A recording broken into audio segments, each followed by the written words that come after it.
daughters, Mrs. Ivester here, and I am, as you can see, in our school library.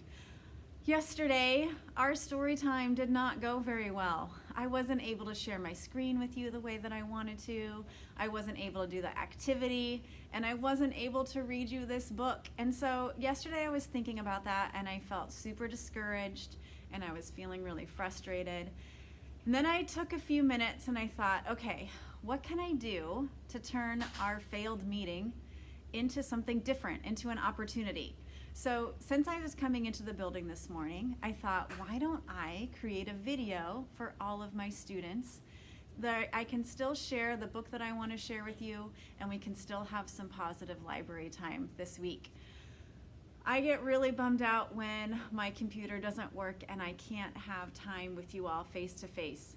So I hope that you enjoy this story, and I also feel like it really fits with what happened yesterday. When my computer shut down and I wasn't able to continue our meeting, I was still able to tell your parents what had happened, and they sent me a lot of really kind messages saying, it's okay, we understand, we still enjoyed the time that we had. And that really meant a lot to me. And this book is all about that. This book is all about sharing kindness with others and the little things that we can do in our day to help make each other's day a little bit better. And parents, I just want you to know that I see what you're doing out there to help your kids. I know how hard this is.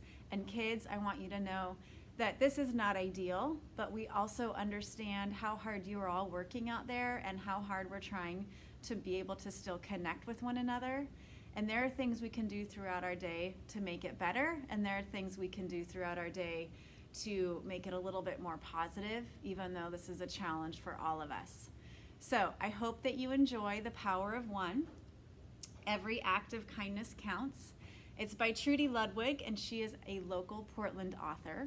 And since I'm taking the time this morning to make this video, I'm also going to read a bonus story for you today called How to Read a Story. So parents, go ahead, walk away, take a minute, breathe. Kids, get cozy, settle in, and I hope that you enjoy these two stories I'm going to share with you in just a second. Let me get situated so that you can see the story better. This one is called The Power of One. Every act of kindness counts. It's a very simple story, but a really powerful story. And that's one thing that I love so much about children's books, is I feel like children's authors have such a gift of explaining things to kids in such a powerful way. And us as adults can also learn from these books as well. Just the pictures already are telling us a story. Sometimes one can feel like a small and lonely number, but don't let this little number fool you. One is a lot bigger and more powerful than you think.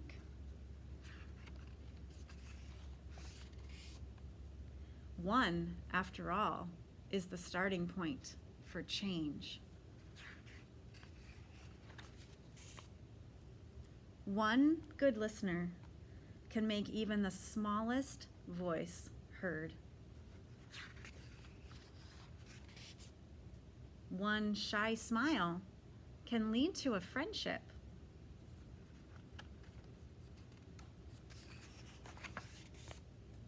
One caring friend can open the door for several more.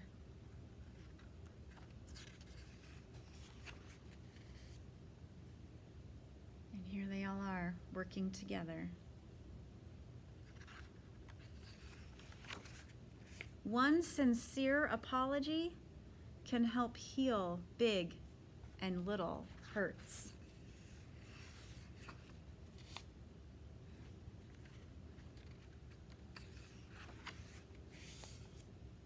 One warm hug can lift our spirits up when we're feeling down. One thoughtful idea can bring a community together.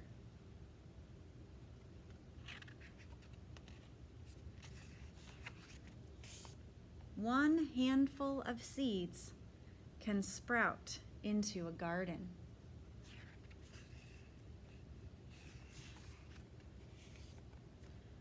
One harvested garden can make a bountiful feast.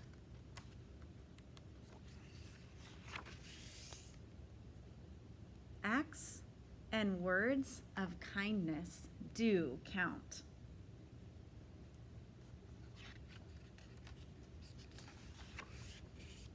And it all starts with one. I love how the table is in that shape of a number one.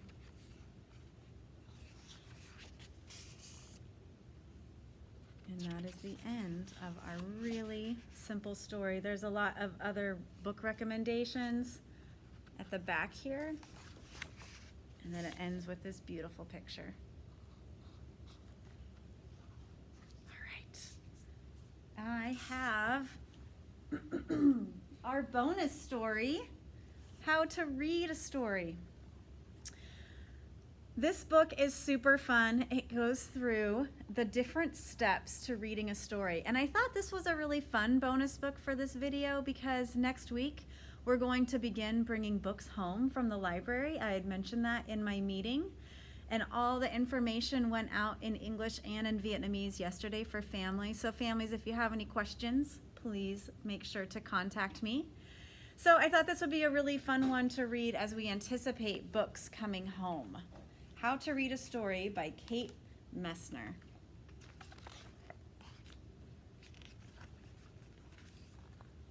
I love the pages and the pictures in this book as well. All right, step one, find a story, a good one. It can have princesses and castles if you like that sort of thing, or witches and trolls, as long as they're not too scary. Step two, find a reading buddy, a good one. A buddy can be older or younger, a person your age, or maybe not a person at all. Make sure your reading buddy is nice and snuggly, and make sure you both like the book. If you don't agree, go back to step one. Sometimes it takes a few tries to find just the right book. Step three, find a cozy reading spot. Outside is fun, but not if it's very cold, unless you have thick woolen blankets and hats and scarves and cups of steaming hot cocoa. And if it's not very hot, unless you have trees to shade you from the sun, a hammock to catch cool breezes and tall glasses of icy lemonade. Inside is good. Couches are cozy, so are chairs big enough for two. Just be careful not to get stuck. Step four, look at the book's cover. Can you guess what the book is about? Read the title. That might be a clue. This book is called The Princess, the Dragon, and the Robot. Step five, open the book. This is the exciting part. Once upon a time. Read the story in a loud, clear voice, not too slow, not too fast. You can point to the words if you like, but you don't have to do that.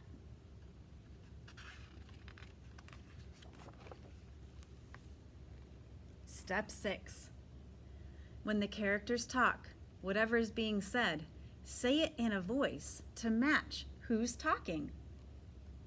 Here's the lion. I will save the kingdom. And here's the mouse. I am the most powerful in the land. Oh, look at the knight. I am hungry for lunch. Oh, look at this dragon. Soon the castle will be mine. And here's the robot. Beep. Step seven.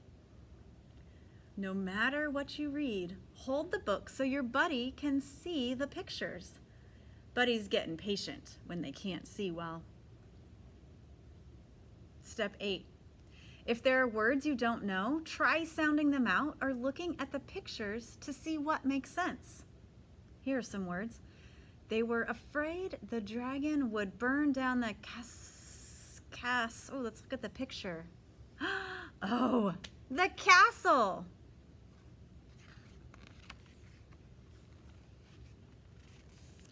If you need a break, you can pause for a minute and talk to your reading buddy to predict what might happen next. Will the castle catch on fire? Will the princess tame the dragon? Will the robot marry the princess? Will the horse make friends with the dragon? Will the dragon eat them all for lunch? I wonder what's going to happen next. Step 9. When you get to the exciting parts, make your voice sound exciting too. Who dares disturb me in my cave? The dragon growled. Oh dear, the robot was so scared all his metal parts rattled. What would they do? But the princess tackled that dragon and held him down.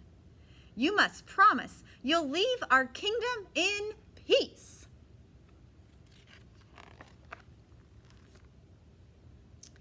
When you and your buddy can't stand it a second longer, turn the page to read how things work out. Here's the end. The dragon promised and decided it was better being friends, and they all lived happily ever after. Step 10. When the book is over, say, "The end." And then, if it was a really good story, go right back to the beginning and start all over again. And that's the end of our second story, our bonus book. All right, my friends out there, I hope you enjoyed our story time together. I'm so glad that I was able to find a way to take a bit of a failed moment, I would say, into a really fun opportunity to make this video for you. So I also want you to tuck this lesson away. When things don't work out the way we think they're going to, when our computers don't work quite right, when our parents can't help us right when we want them to, it's okay. Take a breath and think how you can turn a moment into an opportunity for yourself.